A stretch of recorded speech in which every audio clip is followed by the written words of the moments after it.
नमस्कार दोस्तों, मेरा नाम है विनय और आप देख रहे हैं हॉबी टू प्रोफेशन। हम सभी जानते हैं कि कोरोना वायरस का टाइम चल रहा है। लोग तरह तरह की परेशानियों का सामना कर रहे हैं। काफ़ी लोगों की जानें गईं, बहुत सारे लोगों ने अपने प्रियजनों को खो दिया और हम में से बहुत सारे लोग अब भी इस बीमारी से जूझ रहे हैं। जाहिर सी बात है, जहाँ इतने सारे लोग कोरोना वायरस से इतनी सारी प्रॉब्लम्स फेस कर रहे हैं, वर्किंग प्रोफेशनल्स भी इससे अछूते नहीं हैं। बहुत सारे लोगों ने अपनी नौकरियां खो दी हैं और बहुत सारे लोग नौकरियां खोने के कगार पर हैं।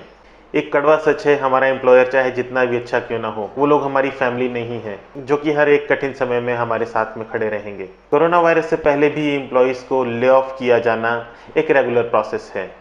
टाइम टाइम पर कंपनीज बहुत सारे एम्प्लॉयज़ को छोड़ने के लिए कहती हैं।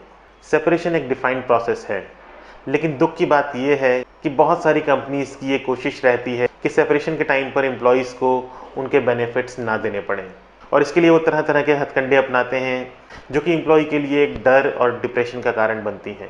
तो आज के इस वीडियो में हम इसी बारे में बात करेंगे कि अगर आपका एम्प्लॉयर आपको जॉब छोड़ने के लिए कह रहा है तो इस सिचुएशन को किस तरह से हैंडल किया जाए कि आपको आपके वो सारे बेनिफिट्स जो आप डिज़र्व करते हैं मिल सकें। लेकिन इससे पहले हम आगे बढ़ें, आप सब्सक्राइब का बटन दबा करके चैनल को सब्सक्राइब कर सकते हैं। साथ ही आप बेल आइकन को प्रेस कर सकते हैं ताकि नए वीडियोस की नोटिफिकेशन आपको तुरंत मिल सके।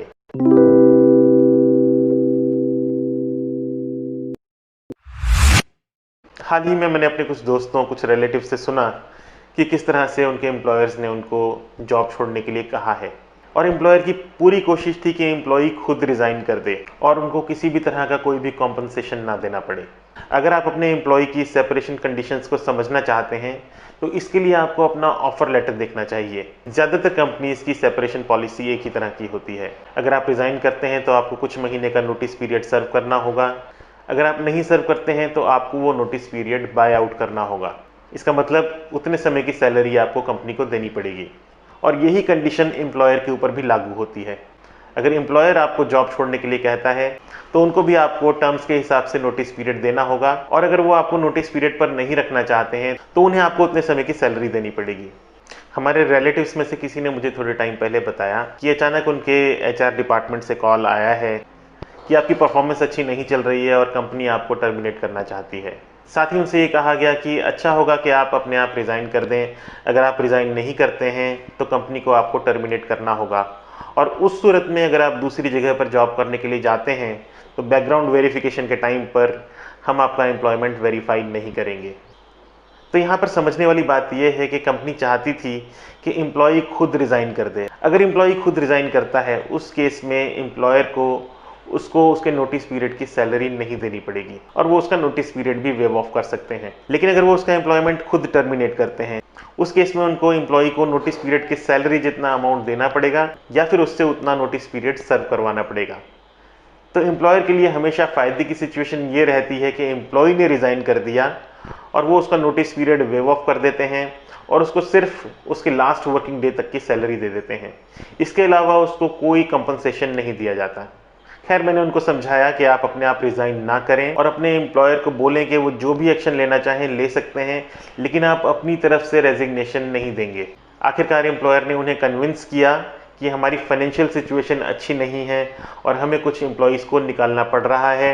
इसका आपकी परफॉर्मेंस से कोई लेना देना नहीं है और हम चाहते हैं कि आप रिज़ाइन कर दें और हम सेपरेशन की स्मूथ प्रोसेस फॉलो करने के लिए तैयार हैं और आपको आपके सारे बेनिफिट्स देने के लिए भी तैयार हैं। उनकी कंपनी ने उनका एम्प्लॉयमेंट टर्मिनेट किया और साथ ही उनको एक अच्छे रिलीविंग लेटर के साथ में सारे बेनिफिट्स प्रोवाइड करे। अगर उन्होंने अपने आप पर्सनल रीज़न की वजह से रिज़ाइन कर दिया होता तो उनको कोई कंपनसेशन ना दिया जाता, सिर्फ उनके लास्ट वर्किंग डे तक की सैलरी दी जाती।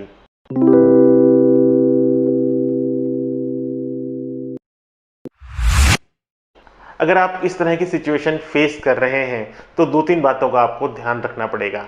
पहली बात, जब भी सेपरेशन की प्रोसेस इनिशिएट की जाती है और कोई आपको कॉल करके ये सारी चीज़ें बोलता है तो उनको बोलिए कि आपको ये सारी चीज़ें मेल पर चाहिए, क्योंकि वर्बल कम्युनिकेशन का कोई रिकॉर्ड नहीं होता और वो फ़ोन पर आपको बात करते हुए बहुत सारी झूठ बातें भी बताते हैं जो कि लीगल नहीं होती हैं। दूसरी बात, अगर आपसे कहा गया है कि आपकी परफॉर्मेंस ख़राब चल रही है तो इसको भी आपको वेरीफाई करने की ज़रूरत है। अगर आपको पिछले कुछ दिनों में या महीनों में परफॉर्मेंस को लेकर के कोई भी वार्निंग लेटर नहीं दिया गया है तो खराब परफॉर्मेंस के चलते आपको जॉब से नहीं निकाला जा सकता है। परफॉर्मेंस खराब होने पर पहले आपको वार्निंग दी जाती है और आपको एक रिटर्न वार्निंग लेटर दिया जाता है जिसको हम परफॉर्मेंस इंप्रूवमेंट प्लान कहते हैं।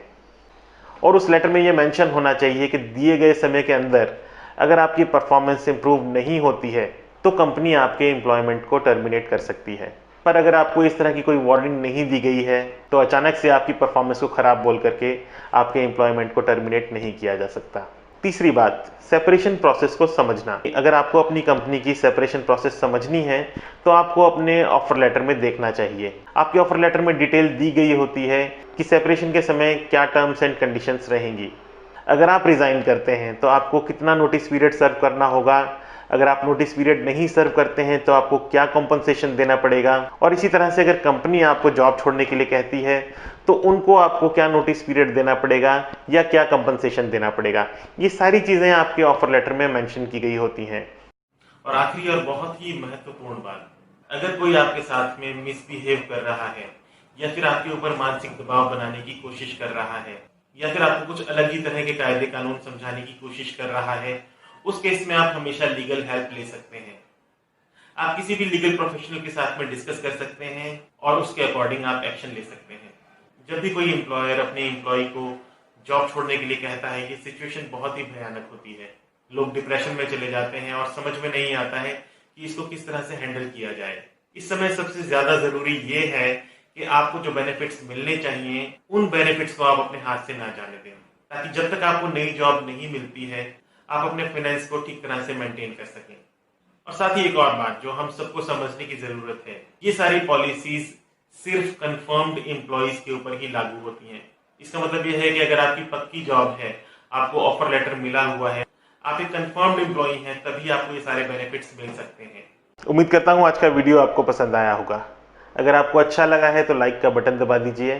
साथ ही आपके फैमिली या फ्रेंड्स में कोई इस तरह की सिचुएशन को फेस कर रहे हैं तो आप उनको फॉरवर्ड कर सकते हैं। चैनल को सब्सक्राइब करने के लिए सब्सक्राइब का बटन आप दबा सकते हैं। साथ ही बेल आइकॉन को दबाना ना भूलिए ताकि जब भी कोई नया वीडियो अपलोड होता है तुरंत आपको उसका नोटिफिकेशन मिल सके। अगर रिसेंटली आपने अपनी जॉब खोई है तो मैं समझ सकता हूँ कि आप एक टफ टाइम से होकर के गुजर रहे हैं। यकीन मानिए आने वाला समय आपके लिए ज़रूर कुछ अच्छा लेकर के आएगा। मेरी शुभकामनाएं आपके साथ में हैं। आप बस मजबूत बने रहिए, हौसला बनाए रखिए। इसी के साथ ही आपसे इजाज़त चाहूँगा। एक नए वीडियो के साथ में जल्दी ही आपसे फिर से मुलाकात होगी। तब तक के लिए अपना और अपने परिवार का ख्याल रखिए। नमस्कार।